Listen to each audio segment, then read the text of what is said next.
शांत रहने से सभी दुखों का अंत हो जाता है और शांत मन मनुष्य की बुद्धि को शीघ्र ही स्थिर करने में और परमात्मा से मिलन करने में सहायता करती है।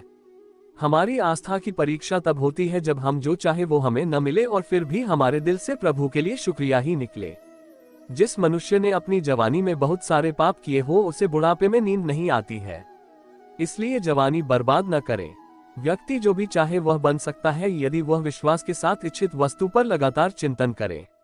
जो बात सच पर आधारित होती है उसे कहने, करने और मानने से हमें कभी नहीं डरना चाहिए। प्रेम सदा ही माफी मांगना पसंद करता है और अहंकार सदा ही माफी सुनना पसंद करता है। इंसान की इच्छा पूरी नहीं होती है तो उसका क्रोध बढ़ता है और उसकी इच्छा पूरी हो जाती है तो लोभ बढ़ता है। इसलिए जीवन की हर स्थिति में अपने धैर्य को बनाए रखें। आज यदि आपके दिन बुरे दिन चल रहे हैं तो कल अवश्य ही अच्छा होगा। आप केवल निस्वार्थ भाव से अपना कर्म कीजिए। जो मार्ग ईश्वर ने आपके लिए खोला है उसे कभी भी कोई बंद नहीं कर सकता, इसलिए चलते रहें। मनुष्य का जीवन केवल उसके कर्मों पर आधारित होता है। वह जैसा कर्म करता है उसका जीवन वैसा ही हो जाता है। संसार की मोह माया त्याग दो तो ईश्वर मिलेगा, ये झूठ है, लेकिन ईश्वर को पाकर संसार की मोह माया स्वयं ही छूट जाती है, ये परम सत्य है। अपने भीतर श्री कृष्ण को बसाओ, हर कष्ट दूर होगा, अर्थात सत्य ही ईश्वर है। अपने अंदर सत्य का वास रखो। मनुष्य की आवश्यकताएं पूरी की जा सकती है परंतु मनुष्य की इच्छाओं का पूरा करना असंभव है। जीवन में संतोष को सर्वोपरि रखिए। राधे राधे। श्री कृष्ण के उपदेश में गीता में यह बात कही गई है कि निराशा को त्याग दीजिए, आशा की किरण आज नहीं कल अवश्य चमकेगी। इस दुनिया का ये दस्तूर है, जैसा देंगे वैसा पाएंगे। यदि आदर पाने की इच्छा है तो सर्वप्रथम आदर करना सीखें। 2 अक्षर में लिखे जाने वाले शब्द प्यार और कान्हा दोनों हमारे लिए समानार्थी है। खूबसूरत चेहरे का क्या करना जब दिल ही मैला हो। दिल को साफ कीजिए, काया तो स्वयं ही शुद्ध हो जाएगी। जय श्री कृष्ण। व्यक्ति का काम है केवल निस्वार्थ कर्म करते जाना, उसका परिणाम समय आने पर आपको सही मिल जाएगा, निश्चिंत रहिए।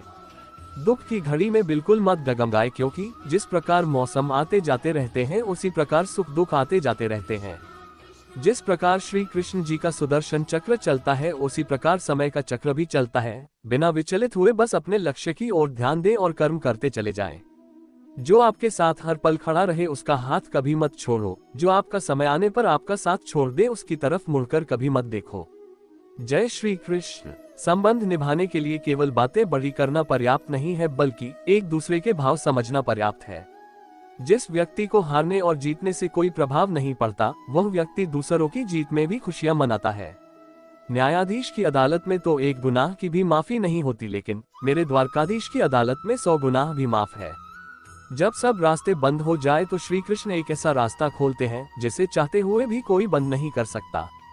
अगर आप दूसरे से अच्छे की आशा रखते हैं तो सामने वाले के साथ आप भी बुरा करके उसे निराश ना करें। जिस व्यक्ति का खुद के मन पर ही कोई नियंत्रण न हो वह वास्तव में स्वयं का ही शत्रु बन बैठता है।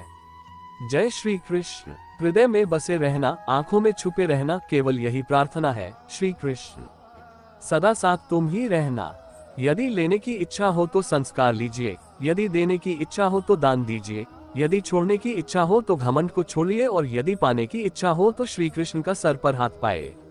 श्री कृष्ण के स्मरण से शुरू होती है मेरे दिन की शुरुआत, फिर मैं कैसे कह सकता हूँ कि मेरा कोई दिन खराब है। हमारा हर जगह उपस्थित होना संभव नहीं है, लेकिन हमारे द्वारा किया गया आचरण हमारी अनुपस्थिति को भी उपस्थिति में परिवर्तित कर देता है। यदि प्रेम का मतलब सिर्फ पल लेना होता तो हर हृदय में राधा कृष्ण का नाम नहीं होता। पाने को ही प्रेम कहे जग की ये है रीत। प्रेम का सही अर्थ समझाएगी राधा कृष्णा की प्रीत। प्यार में कितनी बाधा देखी फिर भी कृष्ण के साथ राधा देखी। पूर्ण है श्री कृष्ण, परिपूर्ण है श्री राधे। आदि है श्री कृष्ण, अनंत है श्री राधे। बंधन रिश्तों का नहीं एहसासों का होता है। जहाँ एहसास खत्म वहाँ रिश्ता खत्म। राधा के सच्चे प्रेम का ये इनाम है। कान्हा से पहले लोग लेते राधा का नाम है। प्यार तो हमारा राधा कृष्णा के जैसा ही होगा, चाहे हम एक दूसरे की किस्मत में न हो। एक तरफ सांवले कृष्ण, दूसरी तरफ राधिका गोरी, जैसे एक दूसरे से मिल गए हो चांद चकोरी। राधा कृष्ण का मिलन तो बस एक बहाना था, दुनिया को प्यार का सही मतलब जो समझाना था। कान्हा तुझे ख्वाबों में पाकर दिल खो ही जाता है, खुद को जितना भी रोक लूं प्यार हो ही जाता है। प्रेम यदि पक्का हो तो विवाद चाहे कितना भी गहरा हो, संबंध शेष रह ही जाता है। अधूरी कहानी पर खामोश लबों का पहरा है। चोट रूह की है इसलिए दर्द जरा गहरा है।